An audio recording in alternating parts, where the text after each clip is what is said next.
Well, dude, why don't we go ahead and get going? I want to welcome everybody. This is our first event like this. We're very glad that we've got two people who've been doing some really amazing work ready to present for us. So during the rush of enthusiasm around the stomp submission, I got to see a whole lot of really cool science from different people, different groups, and I want to just to open this up so that they share this with the group.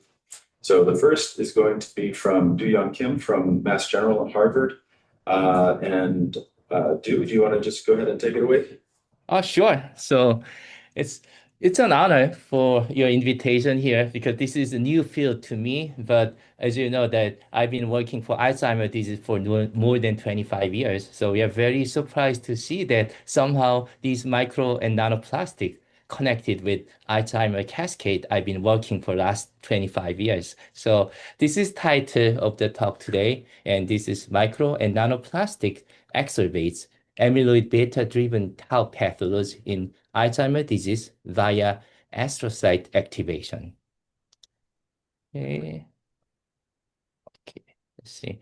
Okay, let's start from the Alzheimer's disease, the amyloid beta cascade hypothesis. As you know, this has been debated for the last 25 years, and this is probably the one of the most famous hypotheses in Alzheimer's. We still do not know whether it is true, but at least that removing amyloid beta with the antibodies shows some progression, some benefit of patients right now. So many experts is thinking that at least that these are the right directions to go. And this amyloid beta hypothesis is very straightforward hypothesis. You will see a lot of A beta accumulation in Alzheimer's patient brains, either by generation in familial Alzheimer's cases, and either by reduced degradation in the case of sporadic Alzheimer's. And then it's trigger vicious the pathogenic cascade, starting from the synaptic and neuronal injuries, activation of glial cells and astrocyte and microglia, and also that leads to hyperphosphorylation and aggregation of tau protein, which leads the amyloid the plaque into neurofibrillary tangles. And then finally, this leads to widespread neurodegeneration. The problem with this hypothesis is that our old standard and conventional mouse models, even the one we show is we fail to show whether amyloid plaque accumulation in mouse brain can leading to robust tau phosphorylation and tangles and neurodegeneration. Very surprising, but that it is. We have a mouse model only A beta accumulation plaques. We have mouse model only for tangles, but we do not have mouse model that amyloid is solely triggering tangles and neurodegeneration. And that's where my study and Dr. Tangen, my study started. And what we think is that this is because possibly due to the limitation of mouse model in the end. Hold on. Sorry. So the whole idea here is that when amyloid accumulates in human system, in human neurons, they do accumulate huge amount of p-tau and tangles and neuronal death, but mouse doesn't. And there's a lot of molecular background here. I'm not going to explain all the things today, but as you can see that this is highlight interest nowadays. We in the Alzheimer field in AD/PD this year, there's the big shift from cellular phase of Alzheimer's, which is all about microglia, and we are adding one more, which is neuronal phase, and it's all about, we still do not know how amyloid is triggering tau tangles, especially in human neurons, and that's one of the main target for the Alzheimer's studies nowadays.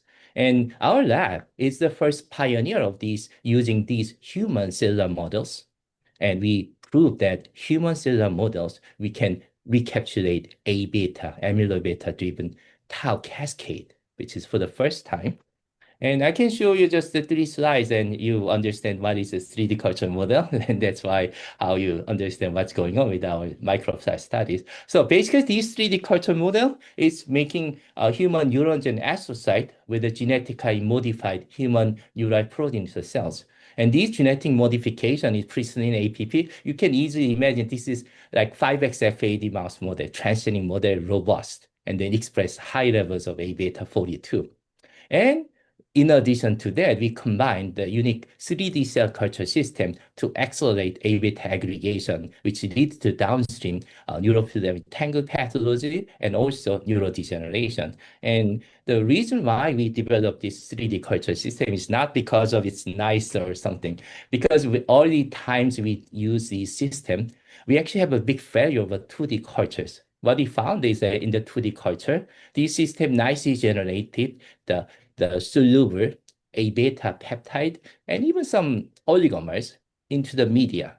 The problem is that there's no plaques, no tangles, no neurodegeneration. It's very frustrating. But what we realized that we are removing media every 2 to 3 days, which means that we are clean up media that they cannot aggregate. So that's where these 3D culture kicks in. So we are using these 3D hydrogels. We use matrigels, which is very nice gels because it's mimicking brain extracellular matrix environment. And then they are solidified in the room temperature. And then these matrigels support where A beta can accumulate and aggregates. And this is probably one of the first you can see these 3D gels that accommodate three-dimensional neural network. And this red you can see here in the G-stack. This is first amyloid plaque-like aggregates regenerated in the human cellular model in 2014. And okay.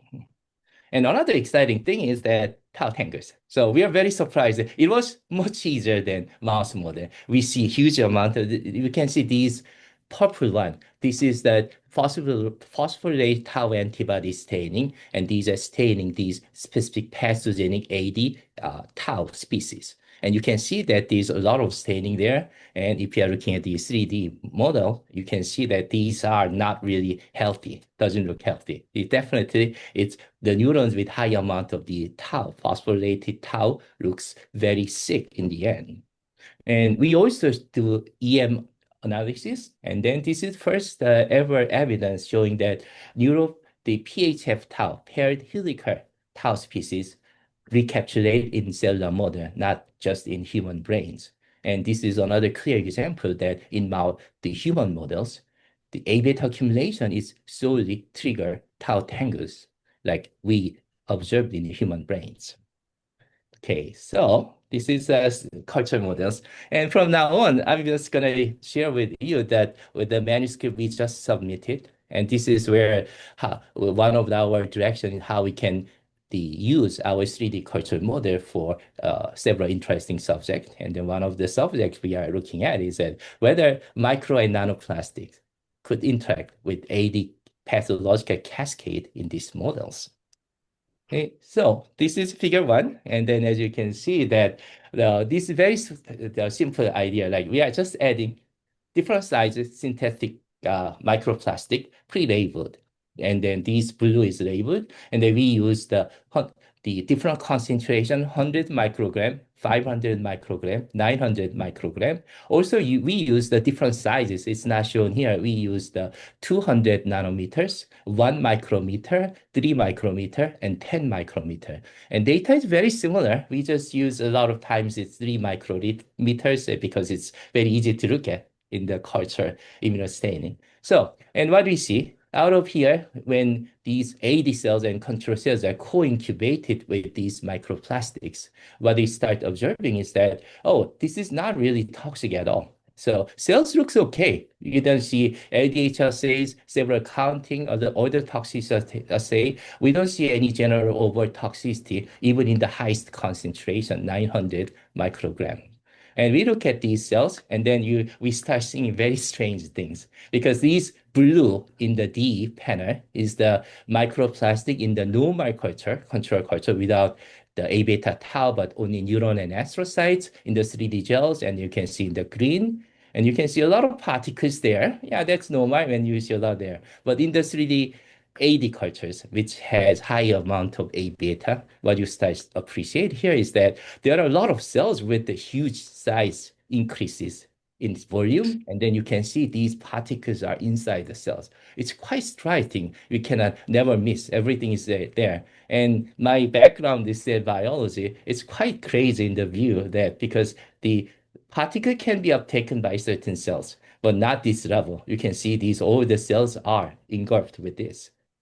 And we did a quantitation. Yes, it's quite robust. And one of the things you can see is that when you increases the cells with the concentration, and you can looking at how much cell particle in the cells, and what you can see here is that in AD culture only, the cell volumes are going up very nicely with the particle number. So particle integrate the internalization not only shows cells sick, but cells actually volumed up. It's bigger.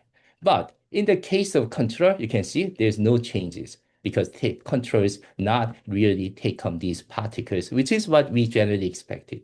And we did the 3D reconstitution. Again, we are very surprised to see that it's in the middle of the cells. It's not in the just surface of cells. You can see these, right? And then you can see that EGFP markers are all moved away. And we did the subcellular localization. We see cell mask, the cell membrane staining, and these particles are surrounded by membranes, that's clear. And this is not in the endosome. It's actually much bigger than endosomes. And Golgi, you can see Golgi looks fine, but they are not. But we actually will see that the ER network is quite distorted. That's all I can say, that we can see that. And also we see some overlapping with the LAMP1, with his lysosomal system. So it's quite unusual case of cell biology, and we are very interested what's going on where we study these old studies at the beginning. And Kind of listening to the Zoom, but not really. oh, hold on. Questions? Questions? Please mute if you're. Oh, Yeah, go ahead, dude. so okay, so yeah, you can tell me any questions like the in the middle. So okay, so you can see that. So in the end, everything we see those volumed cell is all astrocytes. We never see anything in the neurons.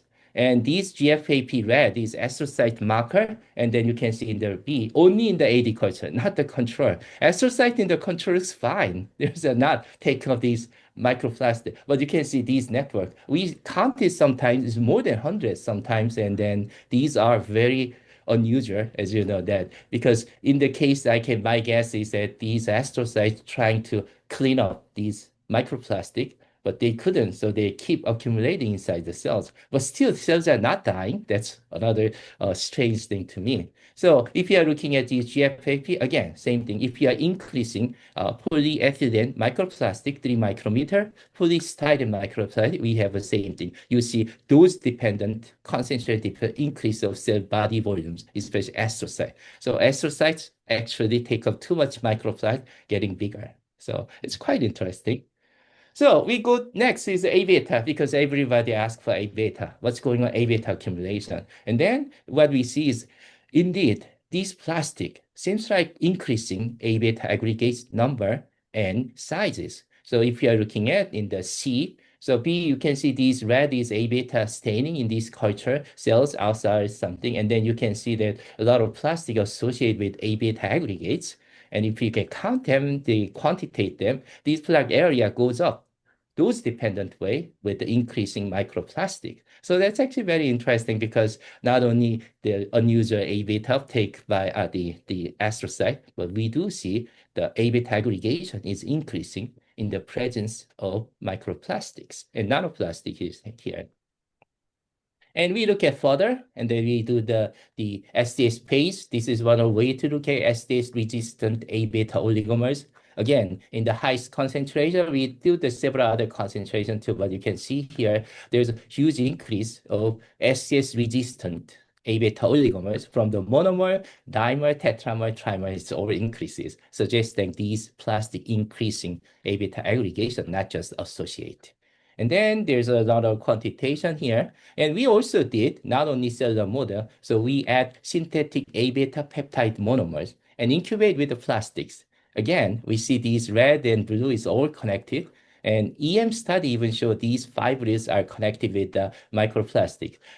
These are a little bit of too big sized one. And we have very nice picture with the environmental plastics, but it's very obvious that plastic is interacting with A-beta fibrils, at least in vitro studies and in cell culture model. And then we tested whether it's really happening in vivo. So we use 5XFAD mice. So this one is that I want to make sure that this is not injected through other route. We directly injected in the ventricle to achieve same concentration. We use the cell cultures. And then what you can achieve here is that these red A beta, and then you can see in the center. So this is actually plastic is nicely in the center of amyloid plaques.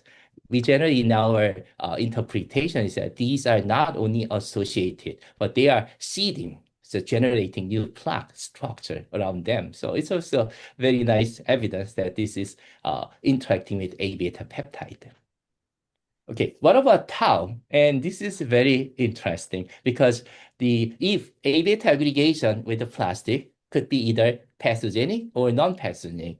We don't know whether this leads to the pathogenic conditions or not because A beta aggregation is very specific process. Sometimes just aggregation is blocking A beta oligomer toxicity.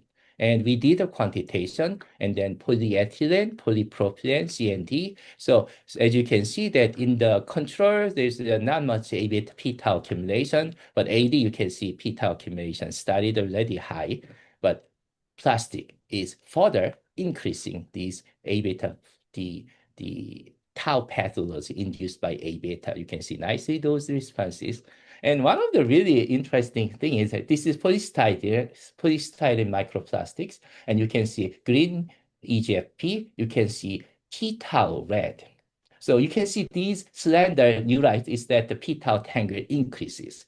But you can see a lot of these cells, bystander cells with huge amount of microplastics, and these are astrocytes.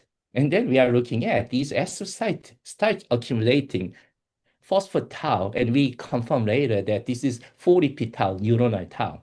So generally speaking, we never observed in our A-beta induced model any phospho-tau or tau neuronal tau accumulation in astrocytes. Everything was exclusively in neurons. But this is probably one of the few cases I ever seen in the culture model. Somehow, astrocyte with these huge amount of plastic start accumulating neuronal phospho-tau. Maybe they are increased uptake, clearance problem, expression, we don't know yet, but that's very unique in the plastic loaded cultures.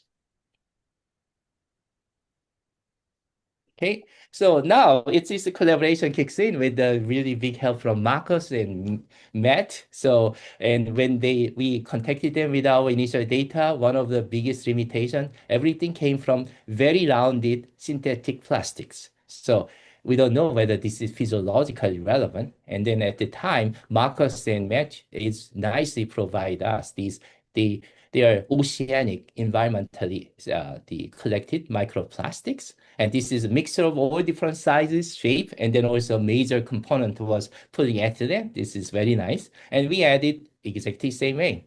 And then the result is, again, we see that even in these plastics, you can see these phase contrast because this plastic doesn't have any labeling, so not that easy, but you can easily see that these plastic increases A beta accumulation as we show with the synthetic. And if you are looking at D, this is EM studies, you can see nicely these dark plastic or the different size, different shape, not rounded. And then you can see they are clearly interacting with A beta fibrils in this system. So it's nice. And another thing nice is that if you're looking at p-tau accumulation, and then this is A beta in this tau major thing, so they are increasing too. And even we see that they are increasing in the lower concentrate, 100 microgram per mil. And data is missing here, but we also see that there are 5 micromoles is also enough to show significant increases. So basically, without huge amount of microplastics, at least in our system, it triggers these A beta induced tau cascade, even with the environmental plastic. So Yeon in our lab, first author of this paper, is currently doing very controlled A beta aggregation, I'll say, comparing all the synthetic rounded plastic with the different sizes and the environmental plastic. So we are actually very excited. It looks like environmental plastic seems to be more activity, but we don't know. We will wait for the final results.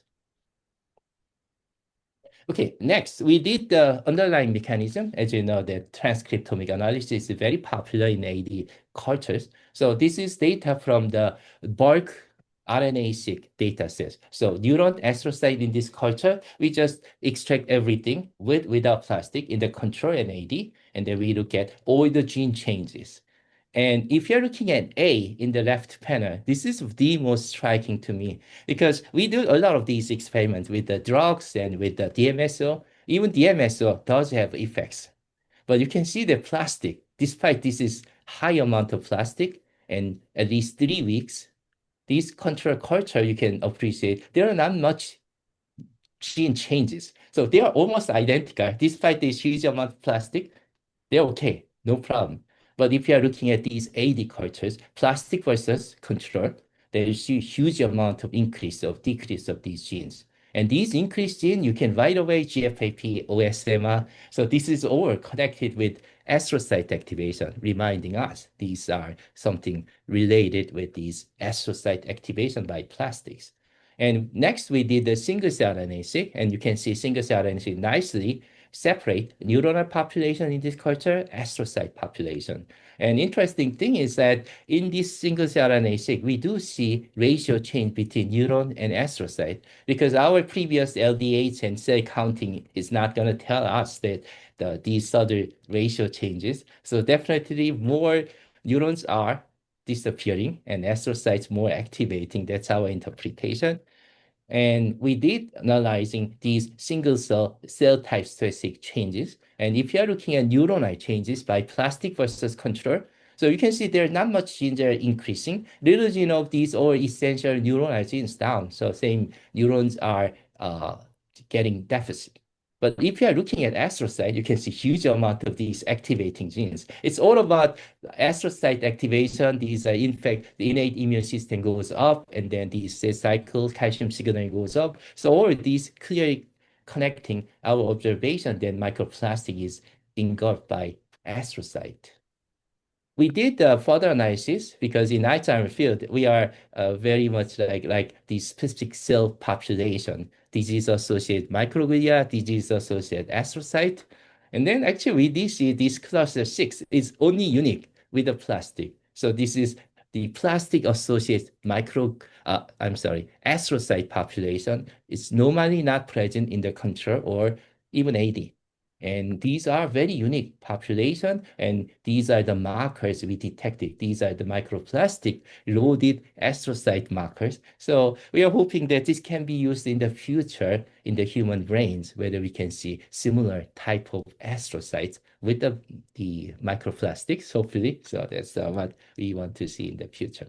And this is the last piece of cell biology. Oh, so Q1. Oh, sorry, that's yeah. So this is one of the experiments we do a lot because we are cell biology groups. So we love to dissect whether which cell type is major in mediating certain trigger or effects. So what we did is that same 3D AD cultures, but in the first 2 days by treating these cocktail of 2 drugs, just 2 days.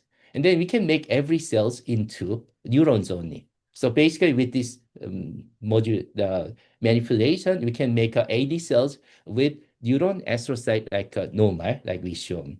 And we can use exact same AD cells, same amount A beta, but neurons only. And this is a validation. This method has been published by other groups. We also validate here. So you can see that astrocyte is completely gone in here, but still we can add the microplastics. So C is one of the quantitation again. So as expected, we don't see any cells that increase their volume even in the 3D AD cultures, but without astrocyte, because astrocyte is not there. It's just making sense. And then you can see body area increases also, not shown a lot, significant in the without astrocytes. And this is quantitation again. So without astrocyte, there are no increase of the particular uptake and the increase of cell body. But this is probably the most important data sets in the end. What you can see is that in the control, microplastic increasing doses, and you can see increase of p-tau pathologies. But without astrocyte, microplastic does not trigger anything. And one thing is that this is another new findings because we are still debating whether A beta in this tau cascade is neurons sufficient. Is astrocyte needed? or some groups say microglia is important. And then this is one of the clear suggestions that without astrocyte, the same amount of A beta cannot trigger tau pathology as we see there. But important thing is that in this condition, still A beta is everywhere, but you cannot see increase of tau pathology in increasing the microplastic. So this is proof that astrocyte is key driver for microplastic-induced tau cascade in this 3D culture model of Alzheimer's. So this is our working hypothesis. So I think I can try to fit into 20 minutes. It's a little bit more. So this is one. What we observed is that definitely microplastic in the brains is accelerating A beta aggregation by directly interacting these peptides. Another thing is that I think the one paper I read, it is a review paper, and they suggest that the negative charges, especially in polystyrene in the surface of this particle, is really big role in recruiting A beta peptide. A beta really has a lot of interaction with metal ions and others. Maybe that's one of the contributors. And then another thing is that we see that uptake of the plastic into the astrocytes and only in AD. Our working hypothesis is that what is happening is that the A beta is surround microplastics, and these A beta microplastic works like for the astrocyte, these pathogens tagged by A beta, and then they start the phagocytosing it. And then the problem is that they cannot digest it like other normal pathogens. But that part we need to confirm that. And then last thing is that we see also increased tauopathy. A lot of them is from activate astrocyte, but still it's possible that direct impact from the A beta. And altogether, it's definitely bad, right? So this is our current observation, and the reason why we are very much interested at the beginning is this really reminds us our units, Dr. Tenji and Robert Moyer, close friends, and who passed away several years ago. But they proposed first the innate antimicrobial peptide hypothesis for A beta. In their view, A beta in the brain is not just the bystanders or pathogenic molecules killing the neurons. What they see is that these are the first defense system, primitive defense system to microbes. And then like other AMPs, they are working by aggregating them, and then they are blocking their infections. So now I see that maybe micro and nanoparticles in the brains, especially in the high amount of A beta accumulation already, may be they recognized as a foreign particles, and they starting these vicious cascade that we also think is bad for the Alzheimer's. And then another thing I want to address is that if you are looking at these aged population, age of 80, more than 40% population have already high, significant increase of A beta accumulation in the brains, although they are not showing any clinical the Alzheimer's. We still do not know where they are in the middle of developing the Alzheimer's, or many of them still free from any Alzheimer in the end. But it's very clear that these population, definitely microplastic in the brain, is not going to be good in terms of the cascade leading to next stage of Alzheimer's. Okay. So this is final slides, and then the Dr. Tanji was our unit head. We are close collaborator, and also Yeon Liu. She is supposed to be joining presentation today, and she's actually on the way now. so she's the super graduate student spearheading everything here. Joseph is working on all the single cell RNA-seq others. And Sehun is the one did all the animal studies. And also Matthew and Marcus for providing this very exciting like environmental microplastics and the compositions. And this is it. Hey, well, thanks, dude. That was fantastic. I really appreciate the thoroughness of that study using 3 different types of plastic, multiple sizes, and especially the sort of like the upshot of the study saying, you don't get a response to plastic unless there's already a pathology ongoing. I think that's a really important clue. Because of the time, what I'm going to suggest is if people have questions, you can run along the side here in the chat box and communicate while we get Enrico running, if that sounds okay. Sure. All right. So yeah, if people have questions, go ahead and plop those in the chat box and we'll get moving with Enrico's talk for the sake of time. So it's a pleasure to introduce Dr. Enrico Barrozo from Baylor College of Medicine. We've known him for a couple of years, doing some placental work with him. And this is, he's just been doing so much really strong sort of quality control work around the PyGCMS assays, in addition to really strong statistical work to link findings with pathologies in maternal fetal health. So it's a nice complement to a cell biology study to move to this sort of broader clinical translational work. So Enrico, take it away. Hi, everyone. It's a pleasure to be here and present this collaborative work. So I'll be sharing essentially two different studies. The first one is the clinical association of micronanoplastics with preterm birth, and then a new one where we're looking at changes in gene expression using spatial transcriptomics in association with microplastic burden.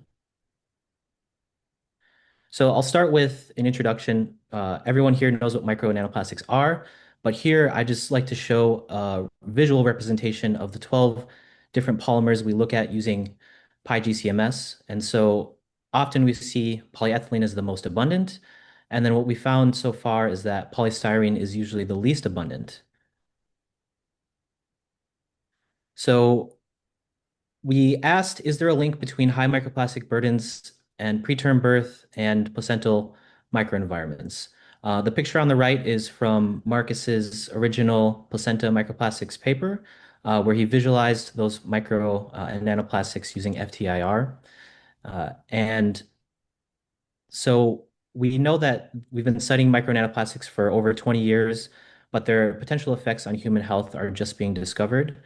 And micronanoplastics at the maternal fetal interface were a recent discovery. So this only happened in 2021.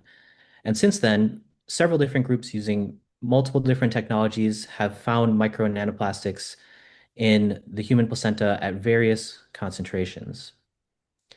Preterm birth or gestation and delivery before 37 weeks of pregnancy, it leads among the infant mortality rates and occurrence is rising. We recently found an association between preterm birth and specific microplastic polymers, polyethylene tetrathalate and polyurethane. However, how these exposures map onto placental histopathology and cell state programs remains unknown.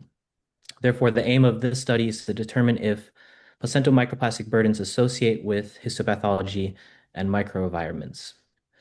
We hypothesized that high placental microplastic burden is associated with altered immunomodulatory niches that differ between preterm birth and term deliveries. And the significance of this is linking placental microplastic burden to discrete microenvironments would nominate micronanoplastics as contributors to preterm birth risk. Our study was observational, cross-sectional, and combining the two, multi-assay placental study using a nested case control comparison, focusing on preterm and term deliveries, as well as high and low microplastic burden. The clinical associations were looking at 171 placentas, 86 of those preterm birth.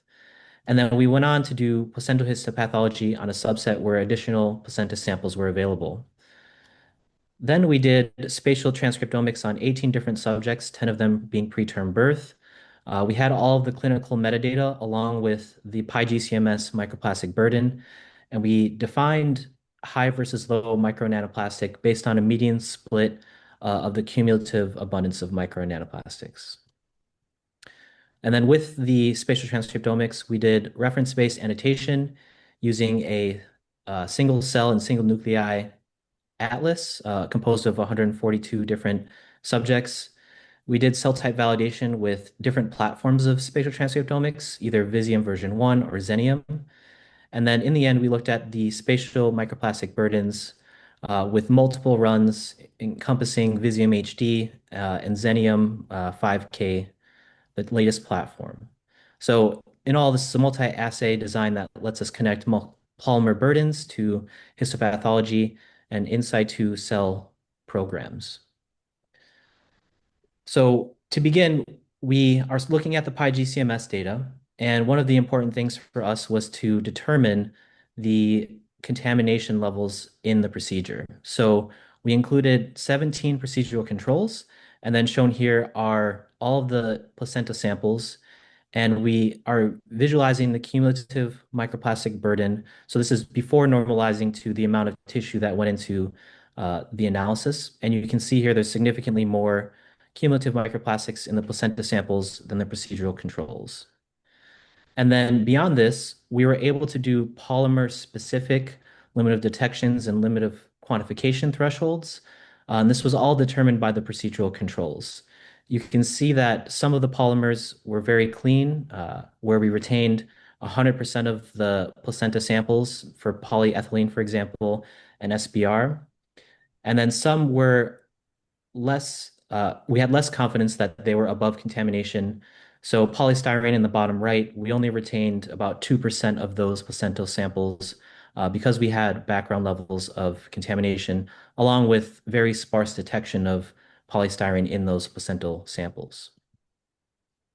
Shown here is a table with the detection rates among the term and preterm placentas. And then we have the cumulative burdens. We have the either mean or median, and then we have p-values and then adjusted p-values comparing term and preterm median detections. And what we observed were on the top, we have cumulative microplastic burden. And as you can see here, there were more microplastics in the term deliveries.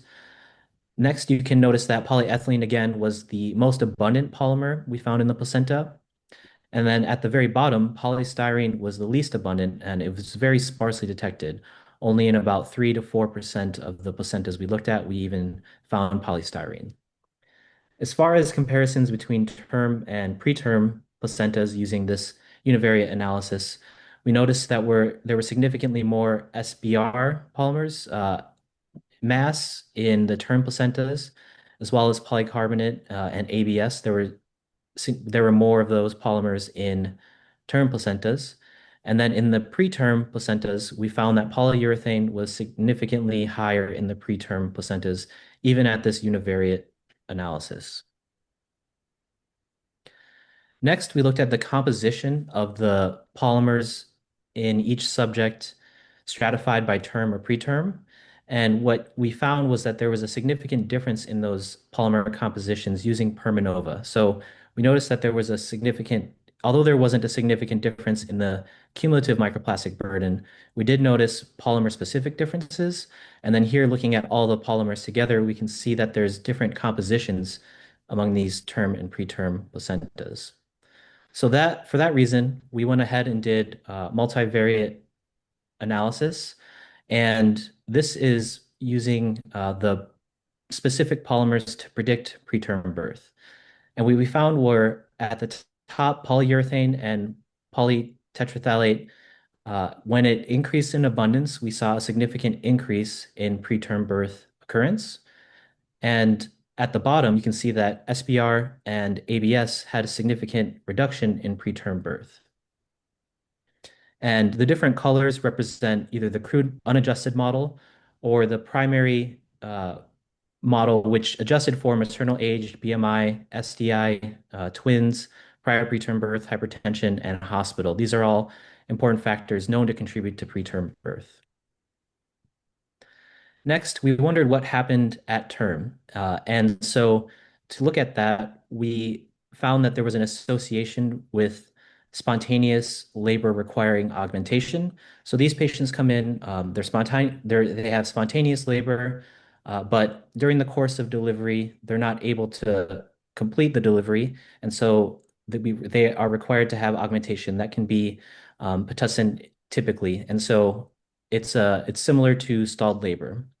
And what we found were specific polymers had significant associations with increased augmentation.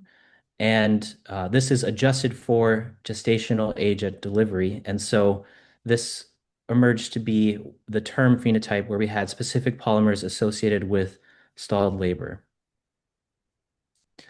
Next, we asked, are placental microplastics associated with histopathology?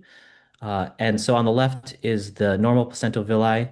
You'll see that in purple, those are the placental villi, and on the borders of those, like the sand and the islands, those are the syncytial trophoblast, the cell type that composes the maternal fetal interface. The white space in between those islands would be considered where you would find maternal blood. And when we had a pathologist look at these in a blinded fashion, the things that came up to her were microcalcifications. So this is normal at term, but if you find increases in microcalcifications earlier, that can indicate aging or dysfunction in preterm birth placentas. And so looking at placentas that had microcalcifications, we found a significant association between microplastic polymer abundance and microcalcification occurrence. And on the left, in preterm placentas, you can see that increases in polyurethane resulted in a significant increase in microcalcifications. And then several other polymers, as they decreased, you found a significant decrease in microcalcification occurrence. This significance did not translate to the term placentas, which again, microcalcifications are normal as you reach term. And lastly, for this visualization part, we did polarized light microscopy with Rama at UNM, and he noted that microcalcifications looked like they were associated with putative micro nanoplastics. And so we're following this up with additional samples so that we can get statistics to see if this supports this observational data. So to summarize the first part, we did polymer-specific quality control using procedural blanks, and then we did contamination-aware blank correction before applying our statistics for clinical associations. And this is really important because in the clinical setting, a plastic-free protocol is infeasible. And so our approach to tackle this is finding out what contamination actually occurs in the different labor and delivery rooms. So we had these procedural controls go to the OR, and then we did PyGCMS on them, similar to and alongside our placental samples. And then we used a blank correction approach to ensure that we were looking at real plastics, not inflated plastics. Next, we found that specific microplastics were associated with either preterm birth or stalled labor at term. And then using histopathology and polarized light microscopy, we have suspicion that specific microplastics are associated with microcalcifications in preterm birth placentas. And this led us to our next question, which is, are placental microplastics in histopathology associated with changes in placental gene expression? And so before I get into this slide, why do we use spatial transcriptomics? We could use single-cell RNA sequencing, and other people have done that for the placenta, and that's what we used for our reference space mapping. However, spatial transcriptomics is uniquely helpful in placenta samples because we want to define what cells are at the maternal fetal interfaces.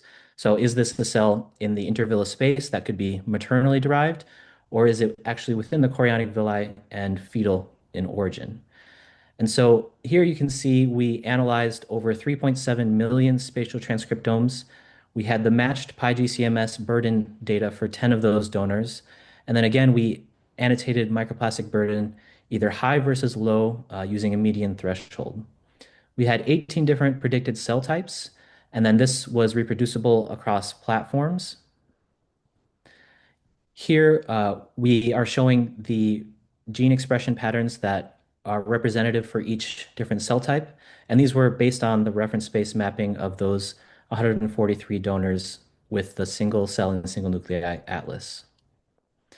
Next, we did a pseudo bulk analysis comparing high versus low microplastics, and we found over 1,800 differentially expressed genes associated with placental microplastic burden. And then we wanted to know what cell types were responsible for those differentially expressed genes.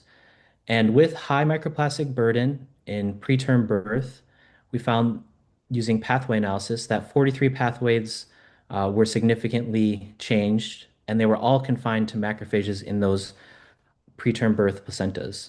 And the pathways and hallmark pathways were associated with inflammation, so TNF alpha, interferon gamma, were the highly changed gene expression patterns in those placental macrophages. We also wanted to look at term. And so at term, the significantly differentially expressed genes associated with microplastic burden, we found 11 different pathways and 3 hallmarks where they were associated with EMT transition, fibrin organization, and so on. And these were all confined to NK cells. Next, we did cell-to-cell communication using NicheNet. And we found that the cell-to-cell communication was altered with high microplastic burden and preterm birth. On the left are the different pathways and ligand receptor pairs that were significantly altered in the preterm birth macrophages. And then on the right, these are the altered pathways and receptor pairs for the NK cells.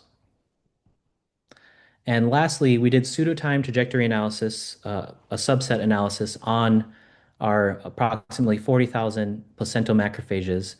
And we wanted to know whether those macrophages were affected by microplastic burden and macrophage polarization. So on the left, we annotated these as M0-like. So these are naive, unpolarized cells.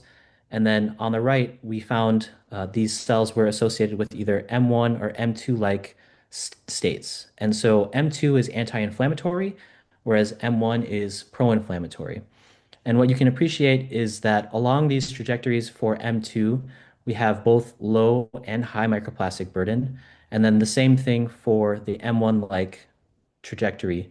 We have both low and high microplastic burden. In addition, we can separate these by delivery class. And so it was interesting again to find that along the M2-like trajectory, we had both term and preterm birth placenta samples. And then the same thing for the M1-like, we had both term and preterm birth macrophages in there. And so along these trajectories, it's important to think about how every placenta it is exposed to micro nanoplastics, but not all make it to term. And so you can appreciate that on the top right, we have term placentas that have highly M2-like polarization. And then we also have preterm macrophages that are trying to get to the M2-like state, but often in this trajectory, they do not.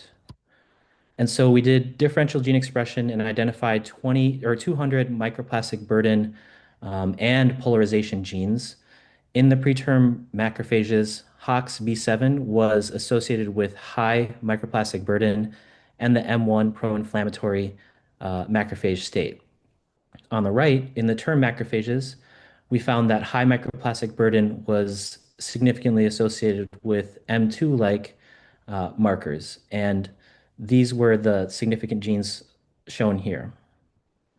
And lastly, we did spatial visualization using our Xenium data to visualize whether or not these spatial markers of microplastic burden were actually be able to visualize in the placenta. And as you recall, HOXB7 was the one marker associated with preterm birth, M1 macrophages, and high microplastic burden. And here, comparing both preterm birth placentas, you can appreciate that there's significantly more HOXB7 gene expression in specific microenvironments in this high microplastic burden preterm placenta. And then at term, we found high microplastic burden genes as well. And PCAM1 was significantly associated with high microplastic burden at term. And so you can appreciate the yellow is a lot less in the low microplastic burden term placenta. To summarize the second part, we utilized spatial transcriptomics and microplastic burden to create an atlas of 15 cell populations from term and preterm placenta composed of 3.7 million spatial transcriptomes. This is much higher than any previous placenta paper. And then we found 1,800 differentially expressed genes associated with placental microplastic burden and gestational age at delivery. When we looked at those microenvironments, we found that 54 differentially expressed genes were associated with microplastic burden and confined to macrophages in preterm and NK cells at term. And these were represented in altered cell-to-cell communication pathways. And then lastly, I showed that macrophage polarization was also altered in association with microplastic burden, where M1 was associated with high microplastic burden preterm birth trajectory, whereas M2 was associated with high microplastic burden and term trajectory. This study is not without its strengths and limitations. We had a multi-platform spatial assay, and then we had blinded pathology, and then we had polymer resolved exposure. The limitations are that it's observational, and there could be residual confounding of other environmental exposures and the exposure subset size. In the future, we want to do validation using human cell culture models and potentially in vivo work. And we have recently been awarded an R01 to do longitudinal mediation analysis with a completed clinical trial looking at microplastic burdens in the placenta, as well as multiple visits throughout pregnancy.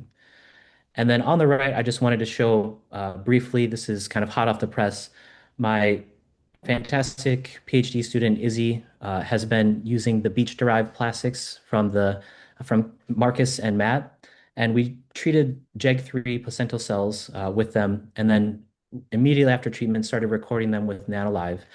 And what you can see here are these little white pellets kind of entering cells, bouncing around them, and then in some cases in the top left, we see necrosis and cell death.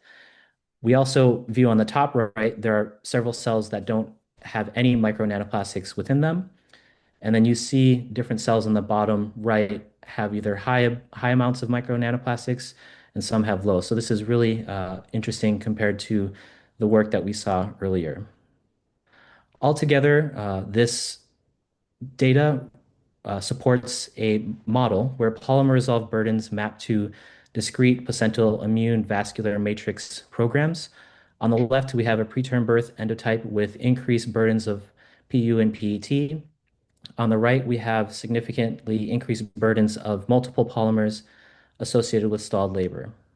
And then when we look using spatial transcriptomics, we have identified changes in the preterm birth inflammatory circuit, where macrophages have differential gene expression, and that also affects their communication to placental cells.